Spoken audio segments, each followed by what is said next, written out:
Un homme a pris une photo de sa femme sur leur bateau. Puis il aperçut quelque chose flottant dans l'océan. Une agréable journée de pêche en mer est interrompue par une silhouette aperçue au loin. Alors que les festivités commençaient, un membre du groupe remarqua quelque chose. En observant de plus près l'objet orange vif qui se balançait sur les vagues à travers son objectif, il recula précipitamment. Il crut discerner deux yeux bruns et redouta le pire. C'est alors qu'il sut qu'il devait agir rapidement. Mais que pouvait bien être cet objet, et surtout, comment était-il arrivé ici, au milieu de l'océan? Bruce et Robin Connect d'Odessa, en Floride, célébraient leur anniversaire commun avec un autre couple, Michael et Sean Saar, comme ils le faisaient chaque année. Pour cet événement annuel, ils prirent leur bateau pour s'aventurer dans le golfe du Nouveau-Mexique afin d'admirer le soleil et la mer. Mais ce qu'ils n'avaient pas prévu, c'est que ce voyage particulier se terminerait en larmes. Les quatre amis avaient navigué quelques miles et s'apprêtaient à commencer les festivités d'anniversaire sérieusement. Le soleil allait se lever, le champagne refroidissait, et la journée s'annonçait splendide. L'eau caressait doucement la coque du bateau et il n'y avait âme qui vive à l'horizon. Après quelques heures à observer le soleil grimper paresseusement vers son zénith, Bruce sortit sa canne à pêche et lança sa ligne. En tant que pêcheur expérimenté, il s'attendait à attraper quelque chose qu'il pourrait cuisiner pour le déjeuner en rentrant à terre. Mais il ne savait pas qu'il ne reviendrait pas simplement avec un poisson.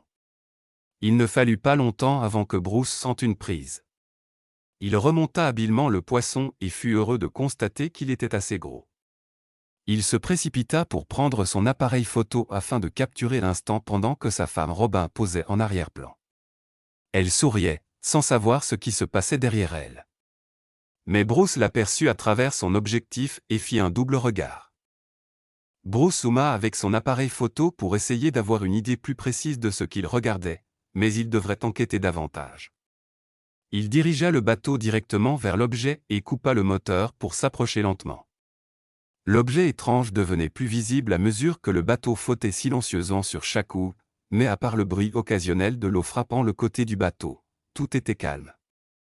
L'objet imbibé flottait doucement et Bruce supposa qu'il ne s'agissait que d'un enchevêtrement d'algues et de débris pris dans l'amarrage. Mais Sean n'en était pas si sûr. Bruce plissa les yeux et était certain de discerner de longues mèches de cheveux bruns se balançant au rythme des vagues.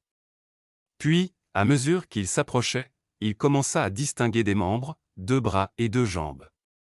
Mais l'objet restait parfaitement immobile. Sean sentit le goût âpre de la peur lui envahir la gorge.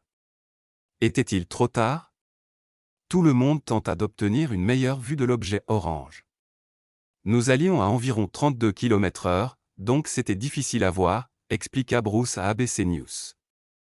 Le bateau était désormais parallèle à l'objet et les hommes restaient silencieux, anxieux, ne voulant pas exprimer leurs inquiétudes.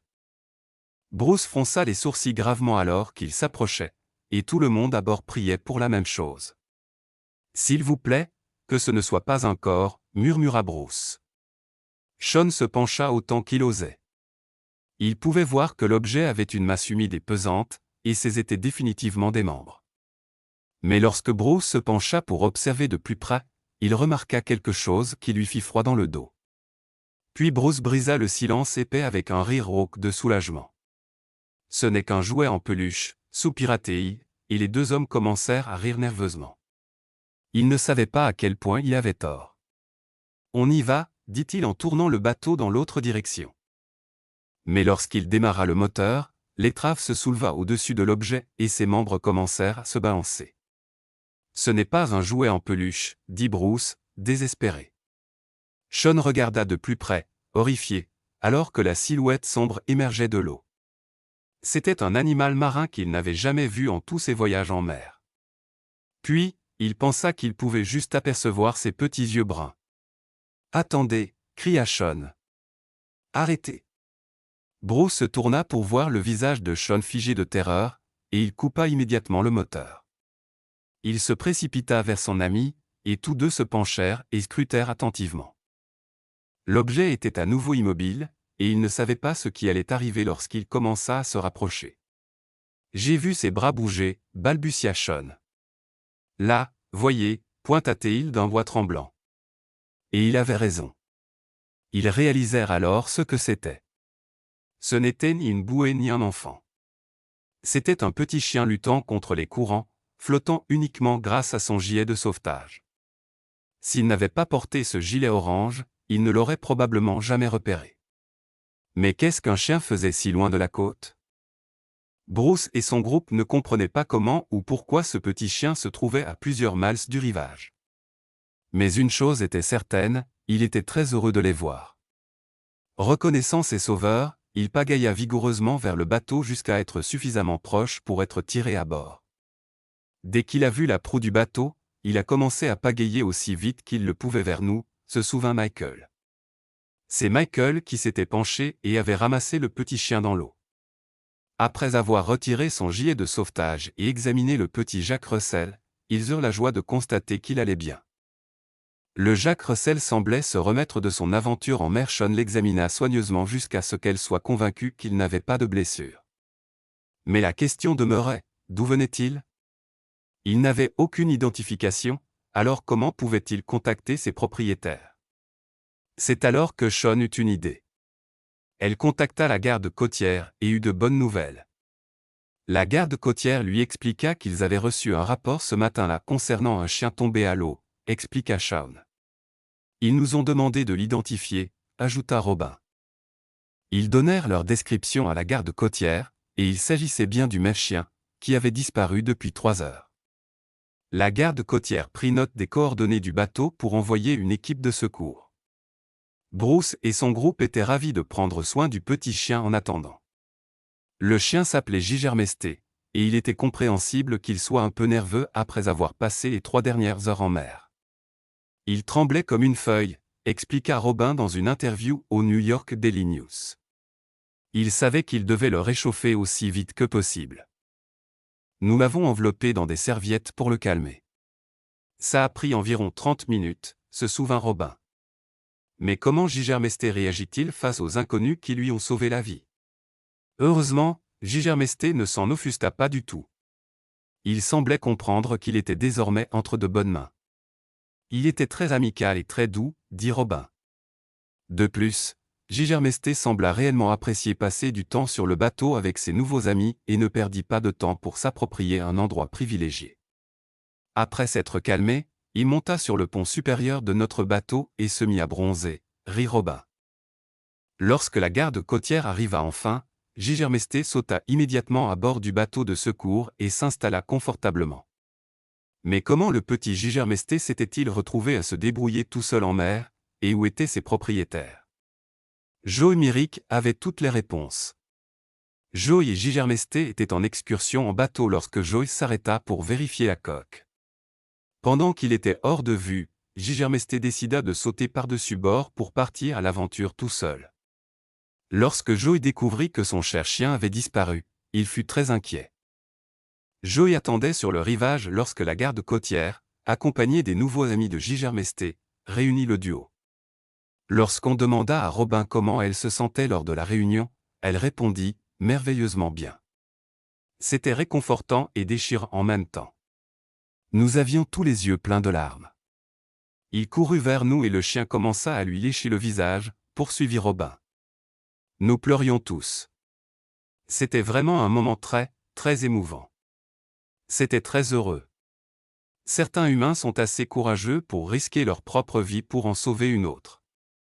Notre prochain pêcheur s'attendait à une journée tranquille sur l'eau, mais cela s'est avéré tout autre. Certains pêcheurs recherchent l'excitation qui les envahit lorsqu'ils lancent leur ligne dans l'espoir de ramener un délicieux poisson à bord. D'autres cherchent la paix et la sérénité en s'échappant du tumulte du monde réel pour une journée calme loin du stress. La journée de Brad commença ainsi, et l'eau sous lui était calme et paisible. Il n'avait qu'une seule envie, profiter du temps passé seul avec sa ligne de pêche. Du coin de l'œil, il aperçut une grande forme brune flottant vers lui. Brad n'y prêta pas attention, pensant qu'il s'agissait simplement d'une branche. Mais dès que la silhouette mystérieuse s'approcha davantage, il réalisa que ce n'était pas du tout une branche. Un frisson parcourut immédiatement sa colonne vertébrale. Il devait s'éloigner, et vite. C'était une matinée fraîche de mai lorsque le pêcheur Brad Meck quitta sa maison en Pennsylvanie pour se rendre au lac Reston afin de passer la journée à absorber le soleil et le silence que la pêche procure souvent. Après une semaine difficile et stressante, Brad ressentait le besoin de s'évader. Cependant, il ne savait pas qu'à la fin de la journée, il aurait du mal à mettre en perspective les événements qui se produiraient. Brad venait de la petite ville d'Everett, en Pennsylvanie. Cette ville a une histoire vaste et est connue pour ses paysages incroyables. Les montagnes l'entourent, car elle est située dans une vallée, entourée de vues panoramiques.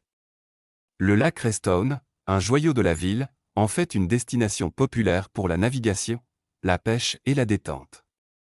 Brad avait déjà profité de ses nombreuses sorties de pêche. Cependant, cette fois-ci, il vivait une journée unique, bien plus intense sur l'eau. Brad décida de pêcher tôt le matin. Les conditions étaient idéales, et la surface de l'eau était calme. Ce moment était serein et rien ne semblait pouvoir interrompre la journée parfaite qu'il avait imaginée. C'est alors qu'il remarqua une forme qui flottait au loin. Cela semblait être un morceau de débris flottant dans l'eau. À mesure que Brad continuait à pêcher, il réalisa que l'objet se rapprochait. Et il se rendit vite compte que ce n'était pas simplement un morceau de bois, mais quelque chose de beaucoup plus grand. L'objet flottant mystérieux se rapprocha de plus en plus, et Brad se rendit vite compte que c'était un cerf. Un cerf? Hors de l'eau? Brad ressentit une montée de panique et de confusion. Il flottait sur le côté et semblait complètement inerte, dérivant dans l'eau. Le cœur de Brad s'emballa alors qu'il se demandait ce qu'il pouvait faire. Ayant pêché dans ces eaux auparavant, Brad savait à quel point le lac pouvait être imprévisible. Ce plan d'eau s'étendait à perte de vue à travers la vallée. Il décida de tourner rapidement son bateau, mais le cerf était trop loin pour qu'il puisse le joindre. Brad craignait qu'il ne soit trop tard, que le cerf ne se soit déjà noyé. Mais il ne pouvait tout de même pas l'abandonner là sans essayer quelque chose. Le temps pressait et sans hésiter une seconde, il se jeta à l'eau pour aider le cerf. Il prenait un risque énorme en faisant cela. Le lac était connu pour ses conditions imprévisibles. On ne pouvait jamais être sûr de ce qu'on affrontait. Mais Brad n'avait pas le choix. Il devait essayer. Il se jeta donc dans l'eau. Elle était glacée, et il savait que chaque seconde comptait. Le courageux pêcheur nagea à travers l'eau glacée vers le cerf, luttant contre le courant. Le trajet sembla interminable, mais Brad était déterminé à y parvenir. Finalement, il atteignit le cerf et saisit son pelage. Il pouvait voir qu'il respirait encore et, en le tirant vers lui, il réalisa qu'il avait beaucoup lutté. Le cerf était coincé dans une section du lac, et, avec la tête à peine hors de l'eau, il était trop épuisé pour nager ou rester à flot plus longtemps. Sans réfléchir, Brad commença à tirer le cerf vers le bateau. Le froid glacial ne l'arrêta pas, il était déterminé à sauver la pauvre créature. Brad n'était toujours pas sûr que le cerf tiendrait le coup, mais il montrait des signes de vie. Il grimpa rapidement dans le bateau, et le corps faible du cerf le suivit. Brad fit tout ce qu'il pouvait pour maintenir le cerf en vie. Après une lutte qui sembla durer une éternité, le cerf commença enfin à reprendre des forces. Lentement, il réussit à se lever. Dans un moment émotionnel, Brad ressentit un pur soulagement lorsqu'il réalisa que le cerf s'en sortait. Lorsqu'il se leva et marcha seul, Brad sut que ses efforts courageux en valaient la peine. Après cela, Brad contacta les autorités locales pour s'assurer que le cerf soit pris en charge. L'acte désintéressé de Brad devint une histoire héroïque partagée dans sa communauté.